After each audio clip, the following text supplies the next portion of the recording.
Hello प्यारे दोस्तों, हम लोग अभी 8th ग्रेड अभ्यास पुस्तिका जो दिया है ये हमें क्या है गणित यानी कि जिसको हम लोग इंग्लिश में कहते हैं मैथ जो कि क्लास 8 के लिए दिया गया है। इस तरह से देखना आपकी ये बुक है, आप लोग अच्छी प्रकार से देखिए वर्ष 2024 और 25 के लिए बुक दिया गया है और इसमें सभी मैं बताऊंगा अध्याय। देखिए ये जो आप सब देख रहे हैं अध्याय नंबर 8 है। यह अध्याय नंबर क्या है तो 8। इसका नाम बताइए बीजीय व्यंजक एवं सर्व समीकरण। इसका भी मैंने अच्छी प्रकार से नोट्स तैयार कर लिया नई बुक वाला। चलिए यहाँ पर पहला प्रश्न जो पूछा गया था का एक पदी और द्विपद का गुणनफल क्या होगा। इसका जो गुणनफल जो होता है ना क्या चाहिए दोस्तों, वो हमारा होता है द्विपद। बी वाला ऑप्शन द्विपद होगा। इसमें आपको गोल घेरा लगा लेना है। चलिए फिर यहाँ देखिए आपकी बुक में इस तरह से जो दिया था इसका गुणनफल क्या होगा। इसका जो गुणनफल होगा दोस्तों डी वाला से यानी कि 24 ए का घात 3 और बी का घात 2 होगा। ठीक है डी वाला। फिर मैं आपको अच्छी तरह से उत्तर बताने का प्रयास कर रहा हूँ। अब देखिए नंबर 3 में फिर पूछा कि एक आयत की जो लंबाई वो यहाँ पर बताएंगे 4x बाई और चौड़ाई जो का है बी बाई है तो क्षेत्रफल कितना होगा। अतः इसका जो क्षेत्रफल है इसका सी वाला सही है यानी 24x बाई का घात यहाँ पर 3 बताया गया है। तो सी नंबर हमारा राइट है और यहाँ पर गोल घेरा जो दिया इसमें आप लोग गोल घेरा भर दीजिएगा। ठीक है सी वाला जो ऑप्शन है। आइए अब नंबर 4 में फिर पूछा कि एक 7x-4 मीटर लंबे तार में से 3x-4 मीटर तार काट लिया गया तो क्या लंबाई चौड़ाई तो कितने मीटर तार जो का शेष बचेगा। आखिर कितना मीटर जो तार है तो यहाँ पर डी वाला सही फिर से 4x होगा। कौन सा डी वाला जो ऑप्शन देखें 4x हमारा सही है। आइए नंबर 5 में फिर पूछा गया था यहाँ पर ये दोस्तों का है तनिष्क तनिष्क यहाँ पर जैसे कहा गया कि तनिष्क के घर से स्कूल की जो दूरी है x+8 मीटर है तो आने और जाने में उसे कुल कितनी दूरी तय करनी होती है। कितनी दूरी तो आप लोगों को यहाँ पे बी वाला जो ऑप्शन देख रहे हैं ना कि 2x प्लस का 16 मीटर बी वाला। ठीक है 2x प्लस का 16 मीटर आप लोग जब निकालिएगा इसका जो हल होगा ना वो वही होगा 2x प्लस का 16 मीटर। चलिए इसके आगे फिर हम लोग देखेंगे क्वेश्चन नंबर 6 निम्नलिखित का योगफल ज्ञात कीजिए। आपको योगफल ज्ञात करने से कि क्वेश्चन नंबर 6 देखिएगा ना तो आपके बुक में इस प्रकार से दो प्रश्न दिया गया था। प्रश्न 1 और ये दिया प्रश्न 2। तो चलिए प्रश्न 1 को सबसे पहले हम लोग हल करने वाले हैं। तो इसको हल करने के लिए आप लोग को इस तरह से लिखना है इस तरह से। और दोस्तों आप लोग जानते ही होंगे कि जब यहाँ पर माइनस है तो माइनस तो यहाँ पर क्या होता है प्लस हो जाता है तो प्लस कर देना है। माइनस है तो प्लस हो जाता है प्लस है तो यहाँ पर माइनस हो जाता है। आपको ये सब पता ही होगा। अब देखिए तो क्यू स्क्वायर तो 7 क्यू स्क्वायर में एक चला जाएगा तो 6 बचेगा। तो इस प्रकार से आप लोग इनका हल भी कर सकते हैं और ये सब आपको पता ही है। जब यहाँ पर माइनस रहता है तो हमारा क्या होता है प्लस हो जाता है। माइनस है तो प्लस और माइनस है तो यहाँ पर फिर से प्लस हो जाता है। तो प्लस माइनस ये दोनों कट जाएगा तो हमारा जीरो बचेगा ना। ये भी देखिए कट जाएगा तो जीरो बचेगा ये भी कट जाएगा तो जीरो बचेगा।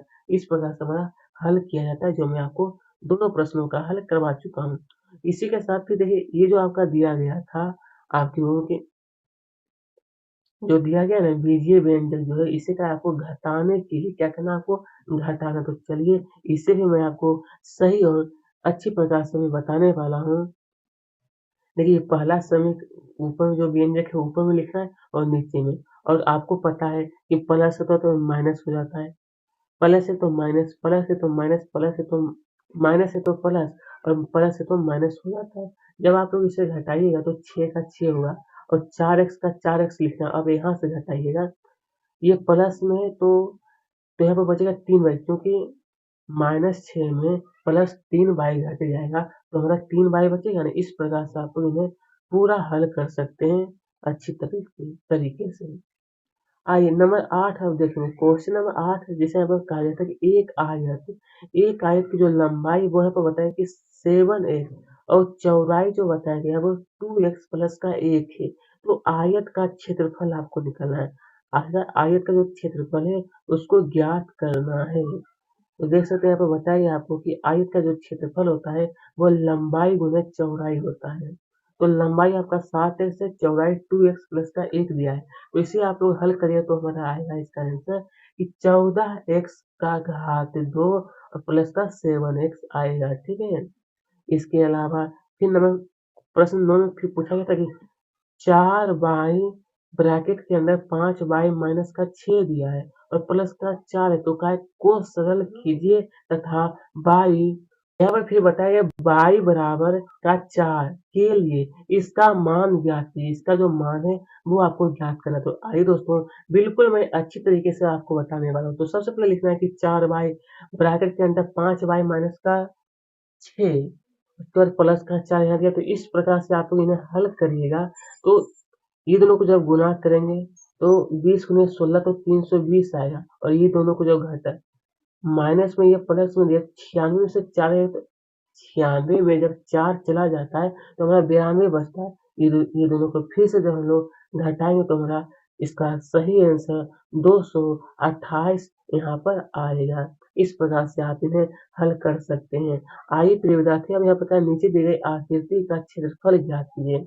आपकी बुक में यहाँ पे एक आकृति जो दिया है वो यहाँ पर देखते हैं मैंने दर्शा दिया हूँ। उसके बाद आकृति का जो क्षेत्रफल है वो लंबाई गुना चौड़ाई। ये जो आकृति है वो कैसा है, आयताकार है। तो आयताकार का जो क्षेत्रफल होता है वो लंबाई गुना चौड़ाई ही होता है।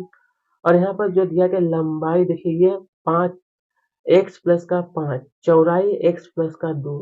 इन्हें आप लोग हल करिएगा तो हमारा आएगा इसका आंसर x का घात 2 प्लस का 7x प्लस का 10। इसका यह आंसर है। चलिए इसके आगे फिर कहा गया था 11वां प्रश्न कि निम्नलिखित सारणी में आयताकार बक्सों की लंबाई, चौड़ाई और ऊंचाई दी हुई है, तो प्रत्येक का आयतन ज्ञात करें। लंबाई, चौड़ाई और ऊंचाई जो है वो दिया गया है, तो इसका आयतन ज्ञात करना है। देखिए यहाँ पर लंबाई, चौड़ाई और ऊंचाई दिया है, तो इसका आयतन आपको यहाँ पर भरना है। तो मैं बता देता हूँ आपको। नंबर 1 में हालांकि यहाँ पर दिया है 24x/z, तो यहाँ पर तो भरा ही हुआ है। अब 2 नंबर 3 नंबर में जो आपको जो भरना है वो यहाँ पर देखिए आप लोगों को अच्छी प्रकार से दिखाई देता होगा। 2 नंबर में आप सबको लिखना है कि 70 abc और 3 का जो आयतन होगा वो p का घात 3, q का घात 3, r का घात 3। इसी तरह से नंबर 4 और नंबर 5 आप लोग जो आयतन मैंने यहाँ पर हल कर दिया हूँ, आप लोगों को जो बॉक्स दिया है वहाँ पर आप लोगों को अच्छी तरह से भर लीजिएगा। चलिए इसके आगे फिर पूछा गया था कि किसी वर्ग की जो परिमाप है वो 8 है 2b स्क्वायर है, तो क्या है वर्ग का क्षेत्रफल। क्या चीज दोस्तों, तो वर्ग जो दिया है उसका क्षेत्रफल आपको निकालना है। तो देखिए इस प्रकार से निकला है कि वर्ग की जो परिमाप होता है ना वो यहाँ पर दिया है। तो वर्ग का जो परिमाप होता है 4 गुने भुजा होता है। तो भुजा यहाँ पर देखिए निकल गया है। उसके बाद अभी हम लोगों ने वर्ग का परिमाप निकाला। उसके बाद वर्ग का जो क्षेत्रफल होता है भुजा गुने भुजा होता है। इसका क्षेत्रफल इतना है, तो अतः वर्ग का जो क्षेत्रफल है ये वाला वर्ग इकाई होगा। इस प्रकार से आप इन्हें हल कर सकते। सबसे पहले ऊपर वाला देख लीजिए, बस ये यही इतना है। ठीक है, मेरे हिसाब से दोस्तों कहीं पर आपको लिखावट में भी परेशानी नहीं होता, क्योंकि मैंने बहुत अच्छी तरीके से आपको बताने का प्रयास कर रहा हूँ। उसके बाद फिर देखिए यहाँ पर नंबर 3 का नीचे दी गई आकृति, ये आकृति ए है और आकृति बी दिया है। तो इसमें से कहा है कि आ, क्या है, किस आकृति का क्षेत्रफल अधिक है और कितना अधिक है वो बताना है। तो चलिए दोस्तों, लिखना आपको आकृति ए का जो क्षेत्रफल है वो यहाँ पर 4x गुने का 2x बराबर का 8x स्क्वायर है। बी का क्षेत्रफल ये हो गया। तो आकृति बी का जो क्षेत्रफल क्या है, अधिक है, क्योंकि देखिए ये हमारा 8 है, यहाँ पे 9 है, तो बी का क्षेत्रफल क्या है, अधिक है। तो आकृति बी का जो क्षेत्रफल अधिक है आकृति ए का क्षेत्रफल से, आकृति ए का क्षेत्रफल से यहाँ पर कम। तो आकृति ए का क्षेत्रफल से अधिक है। इस प्रकार से आप इन्हें हल कर सकते हैं। चलिए अब हम लोग देखेंगे क्वेश्चन नंबर 14 सरल कीजिए। ये जो दिया है इसे आपको कहा है सरल करने के लिए। तो चलिए दोस्तों, इसको आप लोग इस प्रकार से सरल कर लेना है।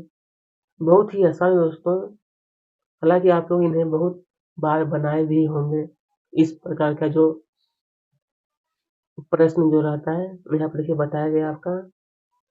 और देखिए ये जो ऊपर में यहाँ पर नहीं अट गया था, इसलिए मैंने नीचे यहाँ पर लिख दिया था।